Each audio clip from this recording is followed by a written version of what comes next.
The alarm clock buzzed at 5:30 a.m., but Maya was already awake. She had been staring at the ceiling for the past hour, her mind racing with numbers.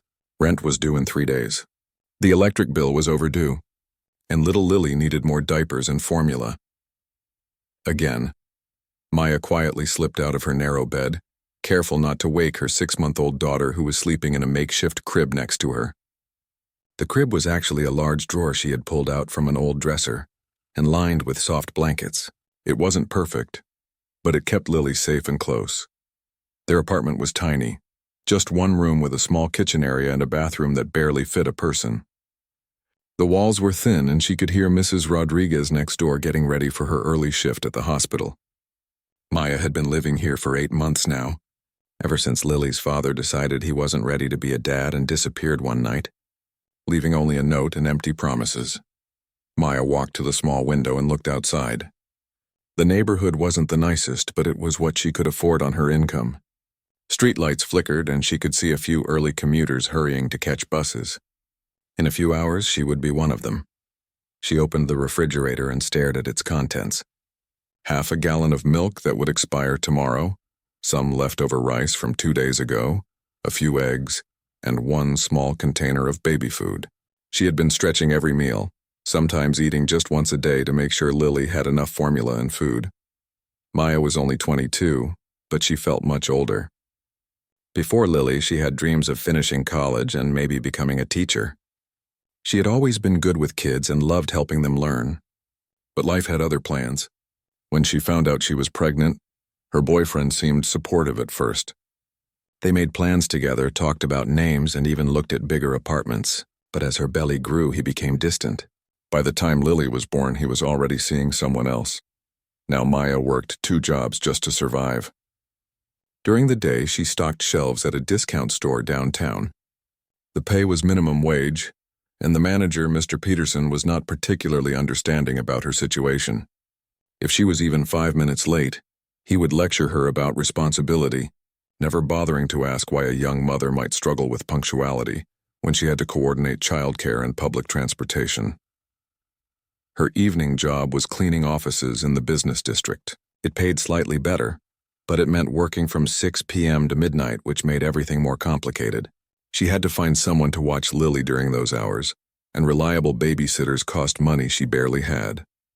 Most evenings, Mrs. Chen from down the hall helped out. She was an elderly woman whose own grandchildren lived far away, and she seemed to enjoy spending time with Lily. Maya paid her what she could, usually $20 a night, which meant her evening job barely broke even after paying for childcare and bus fare. The routine was exhausting. Wake up early, feed Lily, get them both ready, drop Lily off at a local daycare that charged by the hour, work at the store until 4 p.m., pick up Lily, go home for a quick dinner, then take Lily to Mrs. Chen before heading to her cleaning job. She would get home after midnight, sleep for 5 hours, and do it all over again. Maya had applied for government assistance, but the process was slow and complicated. The waiting lists were long and the paperwork seemed endless. She qualified for some help with food, but it wasn't enough to cover all their needs. She had also applied for better jobs, positions that paid more and had regular hours, but most required experience she didn't have or education she hadn't finished. 3 months ago, she had interviewed for an office job at a big company downtown. The interviewer seemed impressed with her dedication and willingness to learn. Maya left feeling hopeful for the first time in months. But weeks passed and she never heard back. She called twice, but the receptionist told her they would be in touch. They never were. As Lily began to stir, Maya realized she had been standing by the window for 20 minutes, lost in thought. She gently picked up her daughter and felt that familiar mix of love and worry that came with being a mother. Lily was beautiful, with bright brown eyes and a smile that could light up the room. She was also healthy, which Maya considered a blessing since she couldn't afford good health insurance. "Good morning, sweetheart," Maya whispered, kissing Lily's forehead. "Mama's got to work today, but Mrs. Chen will take good care of you." Getting ready was always a challenge in their small space. Maya had learned to be efficient, laying out clothes the night before and keeping everything organized in the few storage spaces they had. She dressed Lily first, then herself, in the same 2 pairs of work pants she alternated between. Her shirts were mostly hand-me-downs from her cousin, but she kept them clean and pressed. The hardest part of her day was often the walk to the bus stop. She had to carry Lily, a diaper bag, her work bag, and sometimes groceries or other necessities. The baby stroller she had was broken. One wheel kept falling off, so she relied on a baby carrier that hurt her back after a while. At the bus stop, she often saw other people heading to work, men in suits with coffee cups, women in business clothes checking their phones. She wondered what their lives were like, if they worried about paying rent or buying groceries. She imagined having a job where she could sit at a desk, use a computer, maybe even have her own office someday. The bus ride to the daycare took 30 minutes, and then another 15 minutes to get to the store. By the time Maya clocked in at 8 a.m., she had already been up for over 2 hours and traveled across the city. Her supervisor rarely acknowledged how difficult it was for her to get there every day, on time despite all the obstacles. During her lunch break, Maya would often sit in the store's break room and look through job listings on her phone. She applied for anything that seemed possible: receptionist positions, customer service jobs, administrative assistants. Most never responded. Some sent automatic rejection emails. A few led to interviews that didn't go anywhere. The cycle continued day after day, week after week.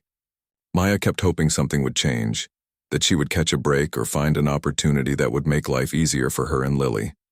She dreamed of having enough money to buy Lily proper toys, to take her to the park without worrying about bus fare, to maybe even save a little money for the future. But today, like most days, Maya was just focused on making it through. One day at a time, $1 at a time, one hope at a time. She didn't know that tonight would be different. She didn't know that a simple trip to buy baby formula would change everything. The day had been one of those days where everything seemed to go wrong from the moment Maya woke up. First, the bus to her morning job was late, making her rush through the streets with Lily bouncing in the baby carrier. Then Mr. Peterson, her supervisor at the discount store, had given her extra tasks because another employee called in sick, but no extra pay to go with the additional work. Maya spent 8 hours on her feet, stocking heavy boxes and dealing with customers who seemed more impatient than usual. During her lunch break, she sat in the cramped employee room and tried to eat a peanut butter sandwich while Lily fussed in her lap.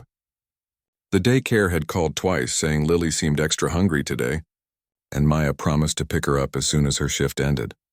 When she finally collected Lily at 4 p.m., the daycare worker mentioned that they were running low on the formula Maya had provided earlier in the week. "You might want to bring more tomorrow," the young woman suggested kindly, not knowing that Maya had been stretching each container as far as possible. The evening cleaning job felt longer than usual. Maya's legs ached from the morning shift, and carrying all the cleaning supplies from office to office seemed harder than normal.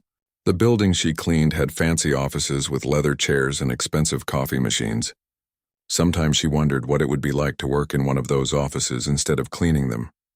By the time Maya finished mopping the last hallway, it was past 11 p.m.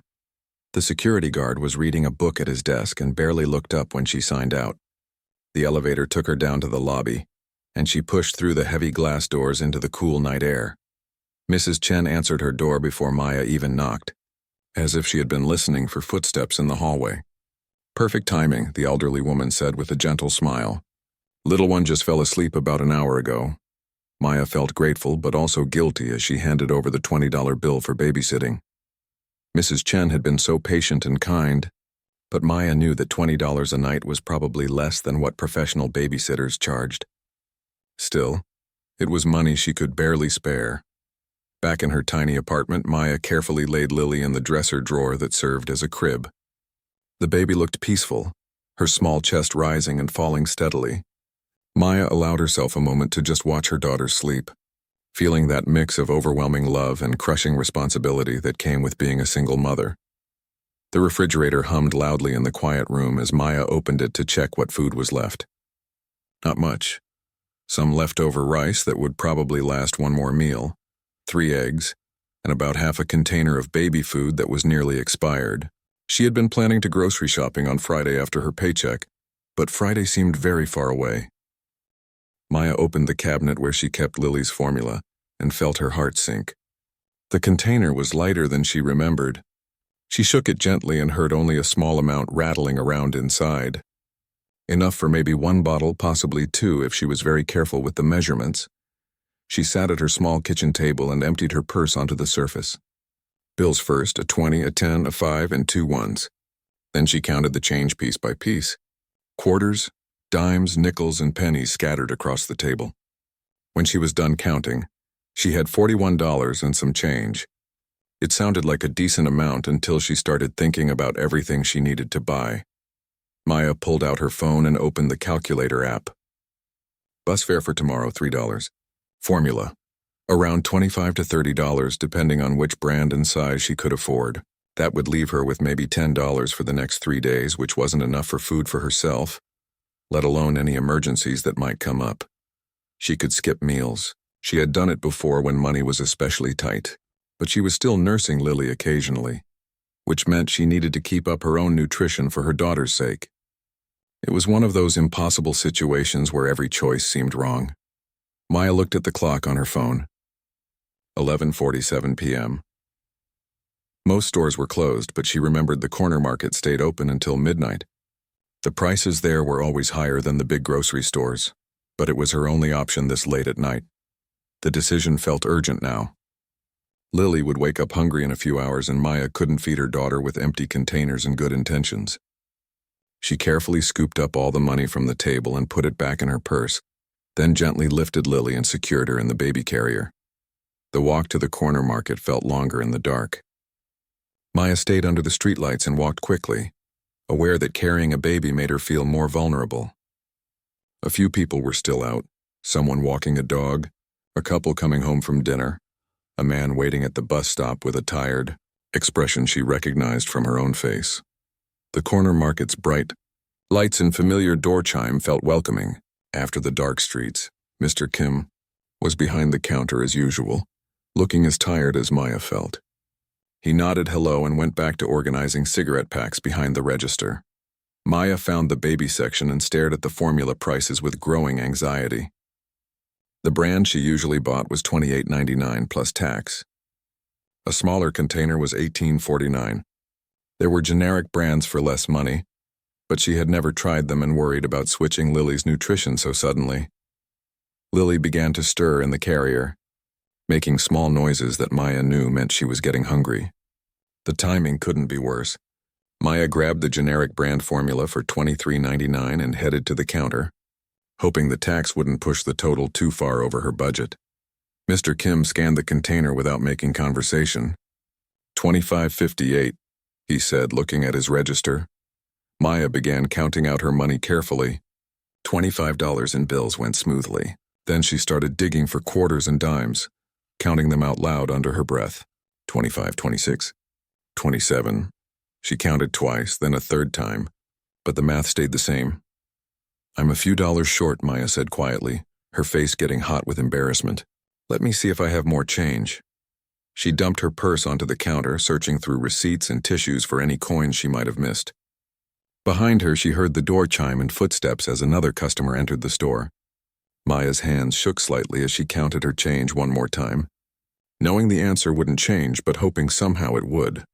The reality was simple and devastating. She was $3.47 short of buying the formula her daughter needed. Maya stared at the coins scattered across the counter, her face burning with embarrassment. Behind her, she could hear the customer waiting patiently, but she felt the weight of their presence. $3.47. Such a small amount of money, but it might as well have been $300 for all the difference it made right now. I'm sorry, Maya said to Mr. Kim, her voice barely above a whisper. I'll have to come back tomorrow. But even as she said it, Maya knew tomorrow wouldn't be any different. She wouldn't have more money magically appear overnight. Lily stirred in the baby carrier, making soft sounds that meant she was getting hungrier. Maya felt tears threatening to spill over and tried to blink them away. Excuse me, said a gentle voice behind her. Would it be all right if I helped cover the rest? Maya turned around to see a man in his early 50s standing behind her in line.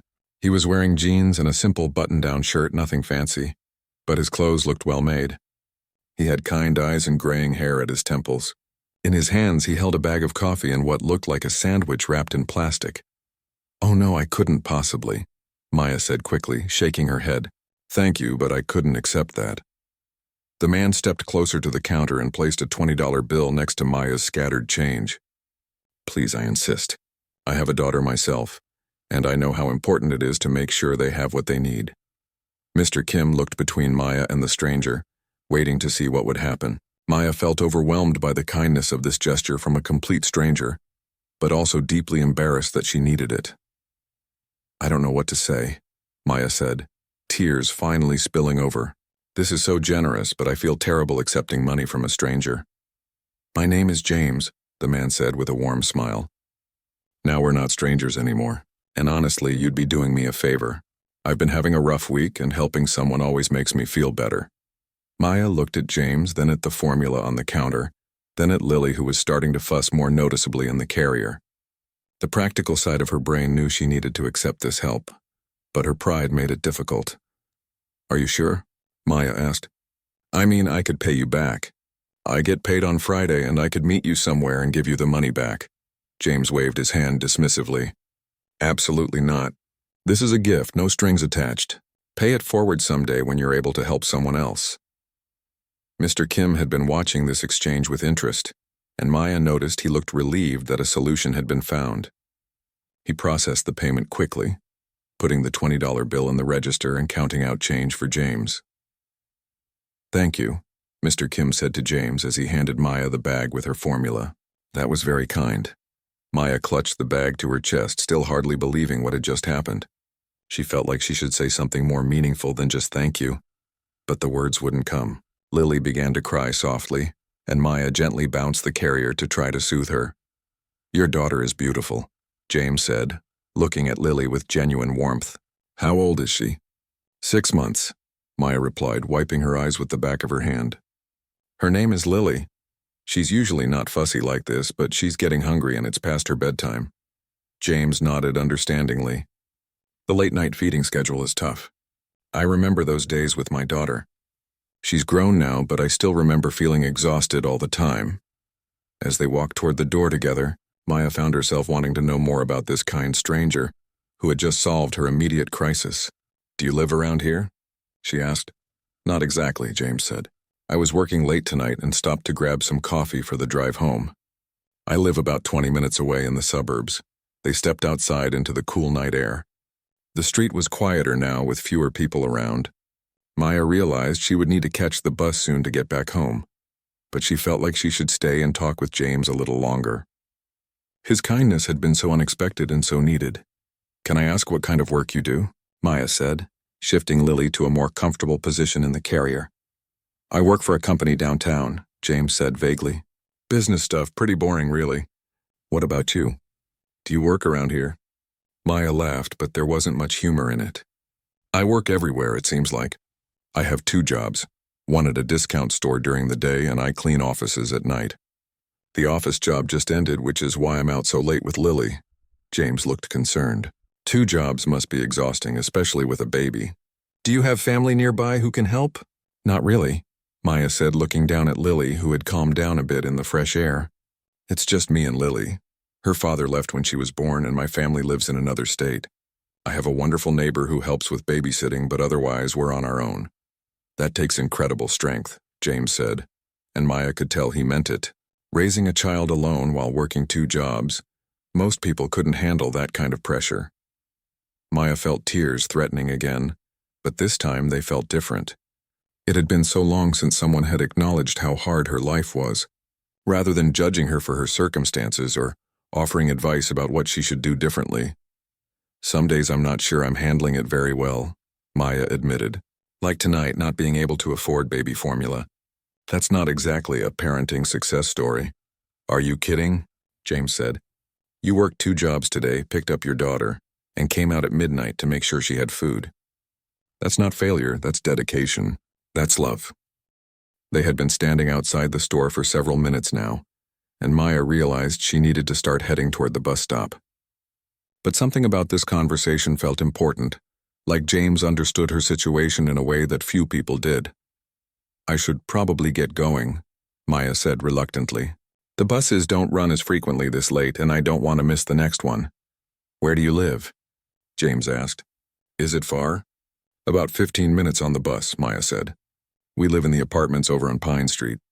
James looked thoughtful for a moment. "Would you like a ride? I'm heading in that direction anyway, and it would save you the bus fare." Maya hesitated. Her mother had always taught her not to get in cars with strangers, but James seemed genuinely kind, and saving the bus fare would mean she could keep that money for tomorrow's expenses. "Are you sure it's not out of your way?" Maya asked. "Not at all," James said. "My car is just around the corner."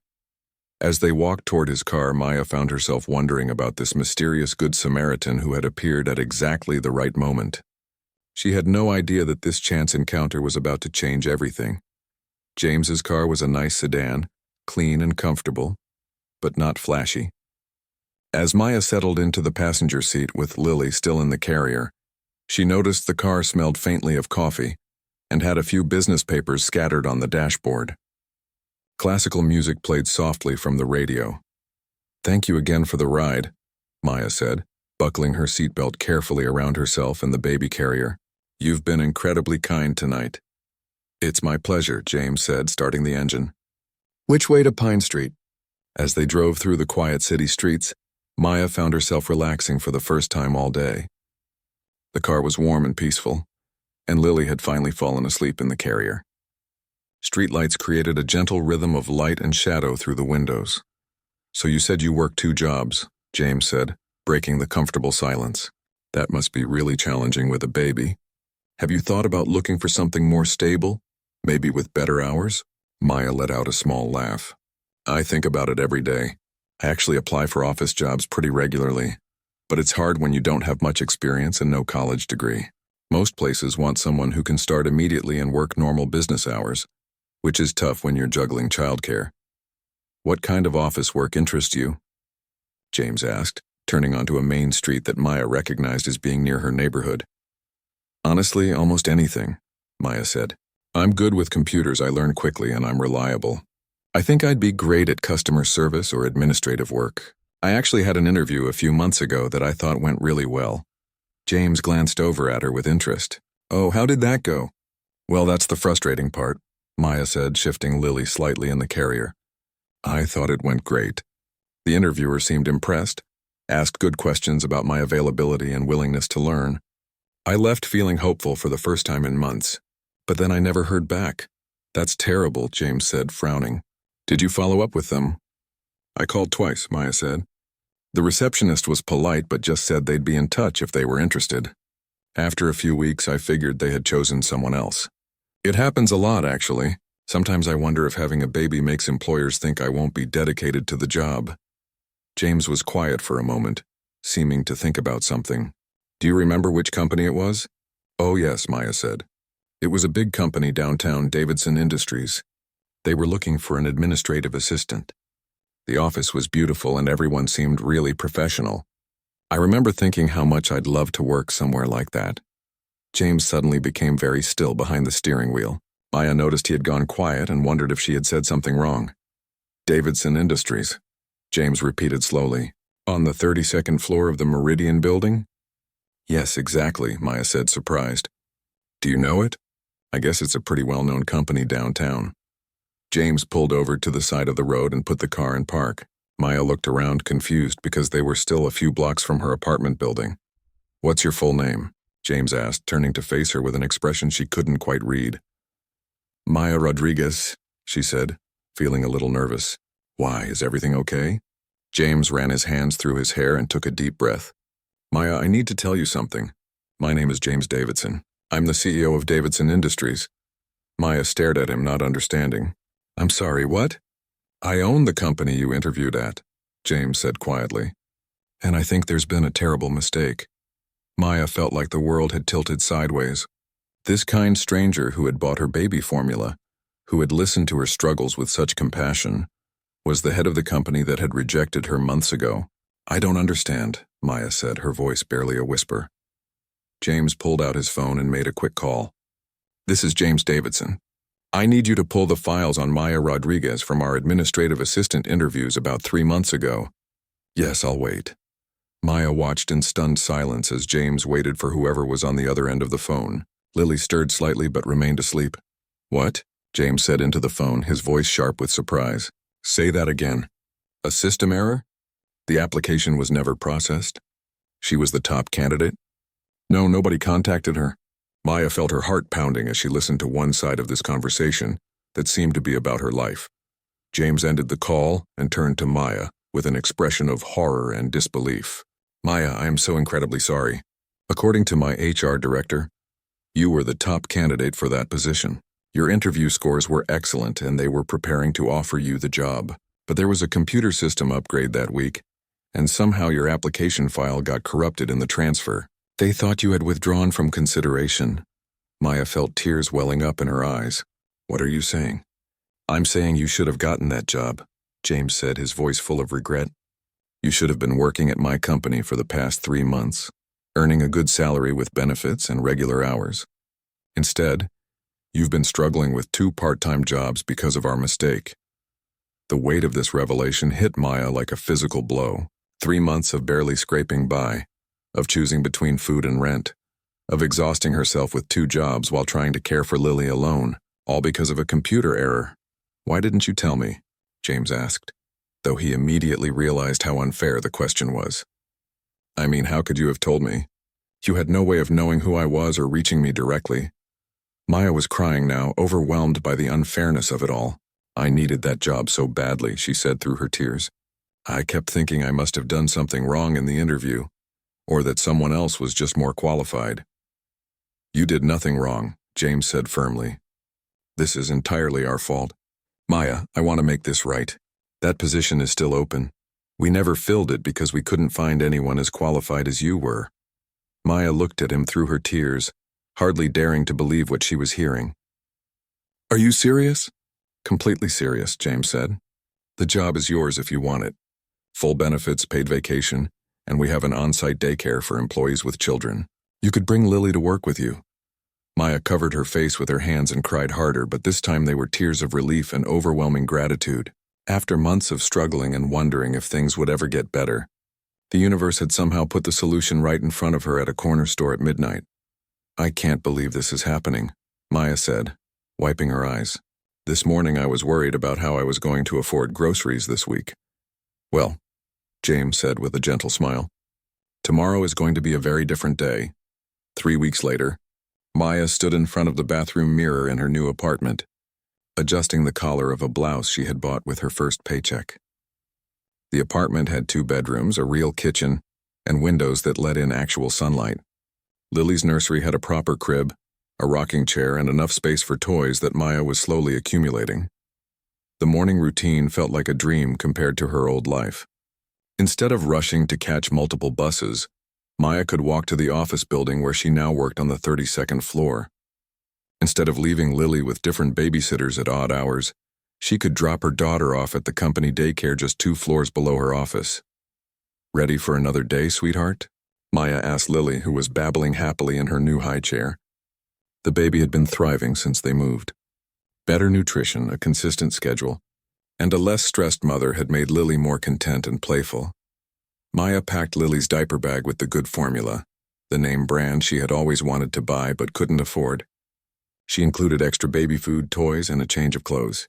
The abundance still felt surreal after months of rationing everything. The walk to Davidson Industries took only 10 minutes. Maya loved this part of her day, pushing Lily's new stroller down sidewalks lined with coffee shops and small businesses. Other parents were heading to work too, and Maya felt like she belonged to this world of professional people with stable lives. James had been true to his word about everything. The job paid $45,000 a year with full health benefits, 2 weeks of paid vacation, and sick days she could actually use without losing income. The on-site daycare was professional and nurturing, staffed by qualified early childhood teachers who genuinely cared about the children. Maya's official title was Administrative Assistant to the Executive Team, but James had been training her on additional responsibilities. She handled correspondence, managed schedules, and had even been asked to sit in on some staff meetings to take notes. Her supervisor, a woman named Patricia, had mentioned that Maya was already being considered for advancement opportunities. "Good morning, Maya," called the security guard as she entered the building lobby. After 3 weeks, the staff had gotten to know her, and she felt welcomed rather than like an outsider looking in. At the daycare, Lily's teacher, Miss Rachel, greeted them with a warm smile. "How's our little sunshine today?" she asked. reaching for Lily, who went to her eagerly.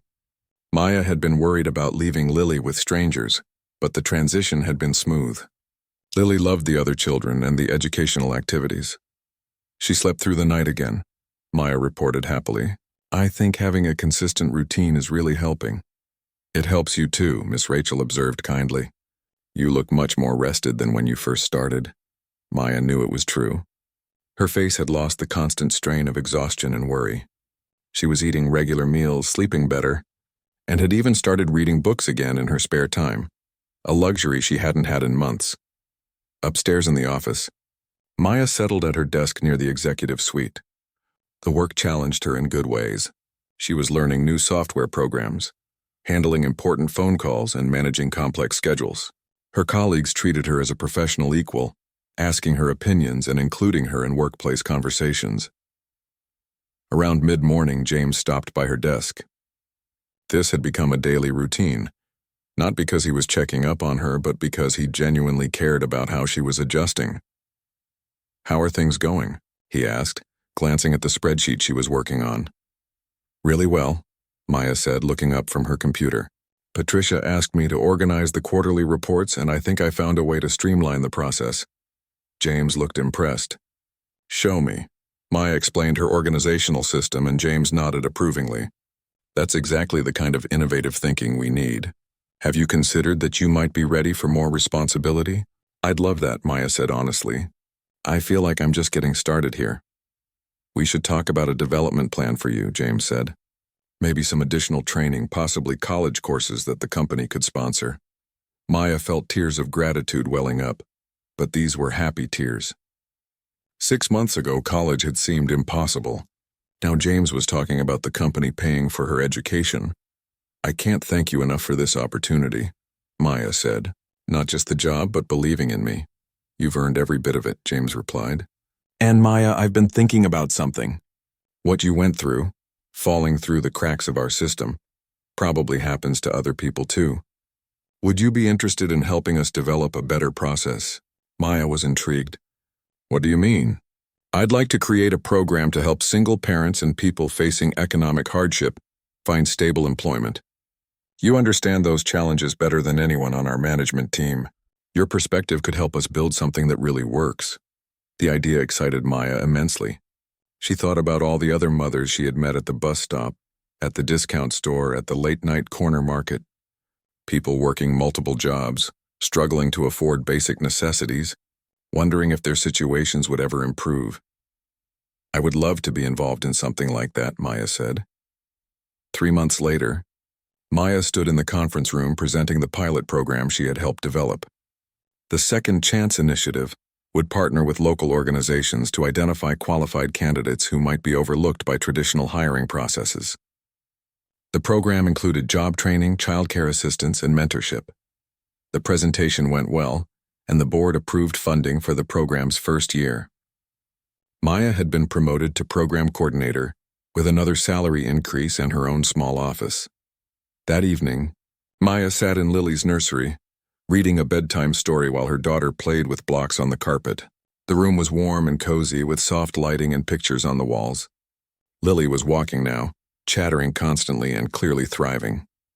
Maya's phone buzzed with a text from Mrs. Chen, her former neighbor who had helped with babysitting. They had stayed in touch, and Maya had been able to help Mrs. Chen's grandson find a job through the company's new program. Thank you for helping Miguel, the text read. He starts his new job Monday. You are an angel. Maya smiled, remembering the night she had stood in the corner market counting change, feeling hopeless and alone. That scared young mother counting quarters seems like a different person now. Though Maya knew she would never forget those feelings of desperation. Now she was helping create opportunities for others facing similar struggles.